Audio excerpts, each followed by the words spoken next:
तो MP board का कक्षा 12वीं का बायोलॉजी यानी कि जीव विज्ञान का पेपर हो चुका है। देखो ये मैटर नहीं करता कि आप कौन सा सेट यहाँ पे देख रहे हैं, आपको अपने क्वेश्चन का मिलान करना है। कुछ इस तरीके से आपका पेपर रहा है। एंड सबसे पहले आप अपने आ जाइए, कौन से कोई भी सेट है आपका, आप अपना सही जो आपके कहलाते हैं रिक्त स्थान है ना, जो आपके फिलअप्स हैं उनको निकाल लीजिए एंड अपने मिलान कर लीजिए कि आप कितना कितना सही करके आए हैं, ठीक है ना। देखो इससे क्या होगा कि आप अपना आकलन कर पाएंगे, हाँ कि मैं कितना सही करके आया हूँ और कितने मेरे नंबर जो है आ सकते हैं, है ना। तो बिल्कुल से वीडियो को ध्यान से देखते रहना। एंड मैं आपका एक एक आंसर बिल्कुल क्लियर करवाने वाला हूं, है ना। तो बिल्कुल से ध्यान से देखते रहो एंड एक एक क्वेश्चन को मिला करके देख लो अपना कि हाँ इतने नंबर मेरे एक्सपेक्ट हैं, इतने आ सकते हैं, है ना। तो वो सारी चीज क्लियर हो जाएगी, है ना। बिल्कुल सही आंसर दूंगा। अगर किसी में डाउट रहता है तो कमेंट बॉक्स में जरूर से आप लोग यहाँ पे मुझे सजेस्ट कीजिएगा, बताइएगा कि आपने किस तरीके से, है ना। एंड बताना जरूर कि आपके कितने सही हुए हैं, ठीक है। तो फर्स्ट नंबर रिक्त स्थान में आ जाता है आपका, जब मनुष्य की आवश्यकता लालच में बदल जाती है तब प्राकृतिक संपदा का खालिस्तान होता है। देखो तो जब आवश्यकता लालच में बदल जाए तो प्राकृतिक संपदा का क्या होगा, दोहन होगा।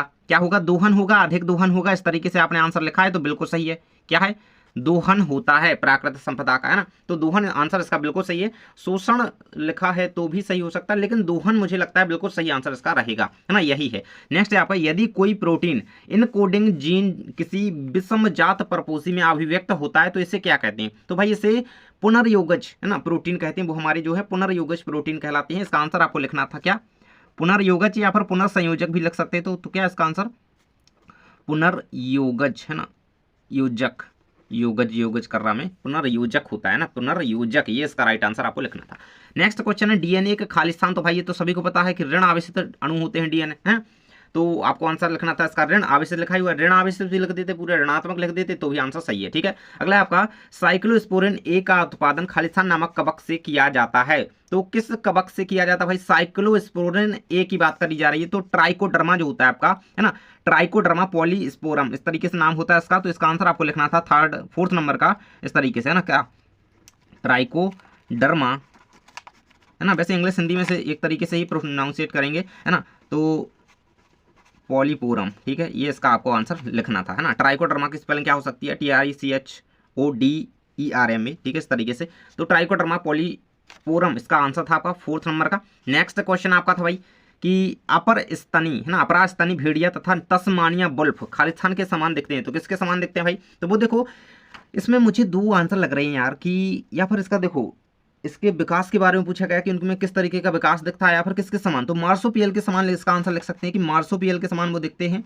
है ना, मार्सोपियल। एंड एक आंसर मुझे लग रहा है कि अपरास्तनी भेड़िया तथा तस्मानिया वुल्फ एक इस तरीके का विकास दिखाते हैं। तो ये कहें कि कन्वर्जेंट एवोल्यूशन, यानी कि अभिसारी, कहें कि अभिसारी विकास जो है दर्शाते हैं। तो कन्वर्जेंट एवोल्यूशन होगा इसका आंसर, या फिर मायोपियल। तो मायोपियल मुझे बेस्ट आंसर, मतलब आंसर ज़्यादा सही लग रहा है क्योंकि ये इसके समान दिखते हैं, किसके, मायोपियल के, मार्सोपियल के।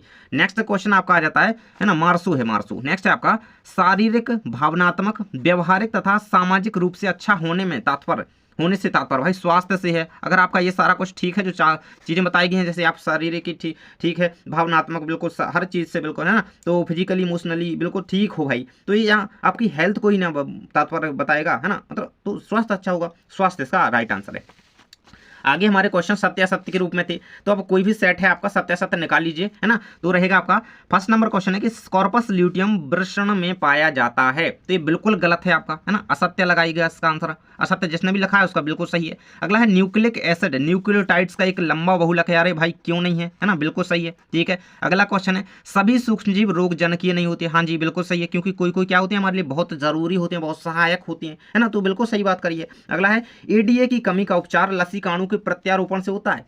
तो केवल लसीकाणु के प्रत्यारोपण से इसकी एडीए की कमी पूरी नहीं की जा सकती है। तो ये आंसर मुझे लगता है आपका जो है असत्य होना चाहिए, यानी कि असत्य यानी कि गलत होना चाहिए। और आप लोग इस पर थोड़ा चर्चा कीजिएगा, बताइएगा। नेक्स्ट आपका, मानव में मलेरिया रोग प्लाज्मोडियम के कारण होता है। तो बिल्कुल सही है भाई, सत्य लगाइएगा। अगला क्वेश्चन है, कवक और साइनोबैक्टीरिया के बीच घनिष्ठता परिजीविता का उदाहरण लाइकेन है। तो ये बिल्कुल असत्य रहेगा, क्योंकि यार सहजीविता का उदाहरण है लाइकेन, ठीक है, ये परिजीविता का नहीं है, है ना। तो ये जो इंटीमेट पैरासिटिकी की बात करी गई है यहाँ पे, तो ये आपका असत्य रहेगा क्योंकि सहजीविता का उदाहरण लाइकेन होता है, तो ये असत्य रहेगा। और ये होते हैं आपके सत्य असत्य कंप्लीट। एंड देखो किसी में डाउट रहता है, आपको लगता है कि मैंने गलत बताया, तो आप लोग जरूर से कमेंट बॉक्स में यहाँ पे आपको लोग बताइएगा, है ना, डिस्कस कीजिएगा। एंड देखो बताना लास्ट में जरूर कि कौन कौन से आप सही करके आए हो, मतलब कितने नंबर का टोटल आप ऑब्जेक्टिव सही करके आए हो, ठीक है, बताना जरूर।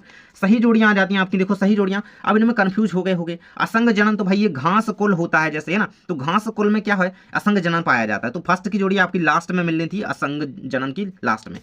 नेक्स्ट आपका डार्विन, तो डार्विन की कहां पे मिल रही है यार, अब तो समझ में नहीं आ रहा। अरे डार्विन की ये पुस्तक ना दी गई, गैलपैगो द्वीप, गैलपैगो आइसलैंड्स, है ना, ये इनकी पुस्तक है डार्विन की, ठीक है, बुक है एक, तो सेकंड की जोड़ी फर्स्ट से मिलनी थी। नेक्स्ट आपका टोडी, तो टोडी एक मतलब दक्षिण भारत का, है ना, कोई जीव है, उसका नाम है, तो दक्षिण भारत साउथ का आपको लिखना था, यहाँ पे ये रहेगा टोडी के थर्ड की यहाँ पे मिल जाएगी आपकी, ठीक है। अगला क्वेश्चन आपका एगारोस, तो एगारोस क्या होता है, एक प्रकार का समुद्री घास होता है ना, शैवाल कह सकते हैं, है ना, शैवाल ही है, समुद्री शैवाल है एक, है ना, सी बीड्स घास कह सकते हैं, तो ये फोर्थ की यहाँ पे मिलनी थी। एंड अपरदाहारी, यानी कि जो आपका ये दिया गया है, ये आपका केंचुआ है, ठीक है ना, इसको अतबम यहाँ पे लास्ट की जोड़ी 5वें नंबर की, ठीक है। ये थी आपकी बिल्कुल करेक्ट सही जोड़ियां, इनमें कोई डाउट नहीं है, एकदम क्लियर है सारी की सारी, ठीक है, यही आपने लगाई है तो बिल्कुल सही है। अगर कोई एक गलती हो गई है तो 2 गलती हो गई, ठीक है बेटा।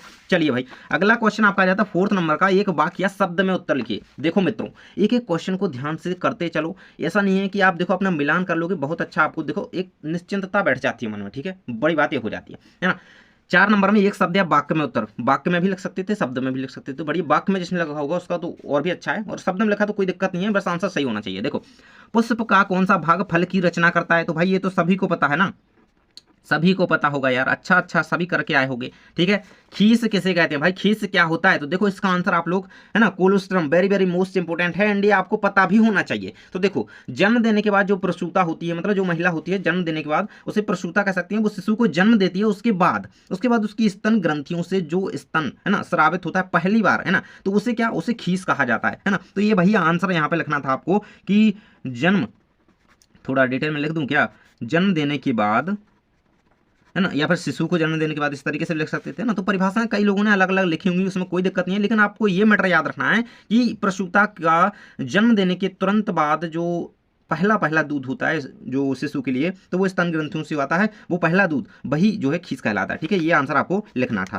ठीक है। अगला क्वेश्चन है ना, मतलब जो फर्स्ट मिल्क होता है ना, तो वह क्या है, खीस है ना, पहला दूध आपका, तो ये रहेगा आपका आंसर। अगला क्वेश्चन है कोई एक मेंडेलियन विकार लिखिए, तो ये बहुत सारे हो सकते हैं भैया, है ना, तो मतलब कई सारे हैं और स्टूडेंट्स ने अलग अलग लिखे भी होंगे, जैसे कि सिकल सेल एनीमिया ले लो, हीमोफीलिया ले लो, वर्णांधता ले लो, है ना, वर्णांधता बोले तो वो ये आपकी रंग, है ना, विभेदता, है ना, हरे और लाल रंग में वहाँ पे दिक्कत होने लगती है ना, तो एक कई इसके आंसर हो सकते हैं, कौन कौन से, एक हीमोफीलिया हो सकता है, जो भी आपने लिखा हो आपका बिल्कुल सही है, बस वो क्या है, मेंडेलियन विकार होना चाहिए, हीमोफीलिया हो गया, सिकल सेल एनीमिया हो गया आपका, है ना, और आपका मैंने कौन सा बताया अभी, वर्णांधता, है ना, तो ये तीनों आपके इसके आंसर हो सकते हैं। तो कोई भी आपने लिखा हो, एक लिखना था आपको, तो बिल्कुल आपका सही है, ठीक है। अगला क्वेश्चन है प्रतिबंधन एंजाइम क्या है भाई, प्रतिबंधन एंजाइम क्या होती है, तो देखो ये एक प्रकार के मतलब डीएनए के खंड करते हैं, तोड़ते हैं, है ना, ये बंधन के प्रति होते हैं, है ना, तो ये आपको रिस्ट्रिक्शन एंजाइम कहलाते हैं, बंधन के प्रति, बंधन नहीं रहने देंगे, उसको तोड़ देंगे, बस इससे आपको याद रखनी थी, है ना। तो ये क्या होते हैं, बैक्टीरिया द्वारा पृथक किया गया एक प्रोटीन होता है ना, जो कि अब देखो एंजाइम तो प्रोटीन से मिलकर के बनी होती हैं, आप सभी को पता है, लेकिन प्रोटीन एक प्रकार का ये होता है जो कि डीएनए के अनुक्रमों को तोड़ता है ना, या बांटता है एक तरीके से, है ना, मतलब जो डीएनए के अणुओं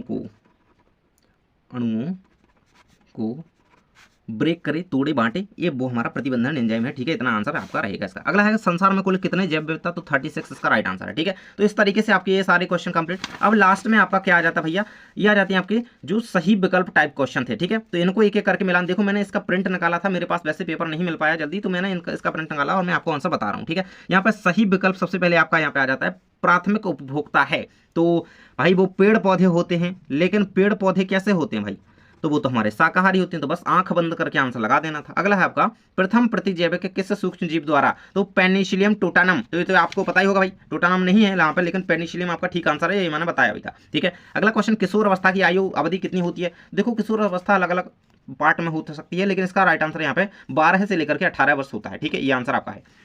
अगला आपका डीएनए में अनुलेखन इकाई की मुख्यतः कितने भाग होते हैं, तो जो 3 भाग इसके होते हैं, ठीक है। बी नंबर ऑप्शन इसका राइट आंसर है। अगला क्वेश्चन आपका, अंडोत्सर्ग की क्रिया को प्रेरित करने वाला हार्मोन कौन सा है? Very very most important, and ये रहेगा आपका LH, है ना। अब इसका फुल फॉर्म तो आप सभी को पता ही होगा, है ना, कमेंट बॉक्स में बता देना।